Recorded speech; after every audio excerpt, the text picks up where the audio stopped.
Dua oknum prajurit TNI Angkatan Darat dari Korem 064 Maulana Yusuf diduga terlibat dalam aksi pengeroyokan yang menyebabkan korban tewas di daerah Cipocok Serang, Banten.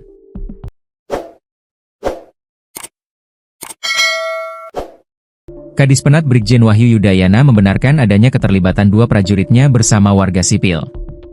Menurutnya, kedua prajurit itu sudah ditahan oleh Detasemen Polisi Militer, Denpom, 34 Serang guna pemeriksaan secara intensif.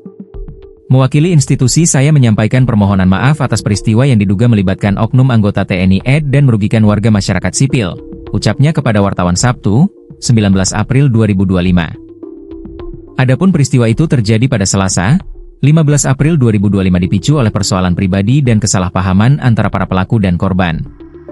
Korban diketahui berinisial K. Memang benar ada dua anggota dari Korem 064 Maulana Yusuf bersama-sama dengan rekan-rekan sipilnya yang diduga terlibat dalam tindak pidana pengeroyokan terhadap masyarakat sipil, ungkapnya. Pihaknya saat ini tengah mengusut lebih lanjut kejadian tersebut. Saat ini petugas kami dari Denpom 34 Serang sedang bekerja, dan sama-sama kita tunggu hasilnya. Perkembangan lebih lanjut mengenai kejadian ini akan kami sampaikan, ungkapnya.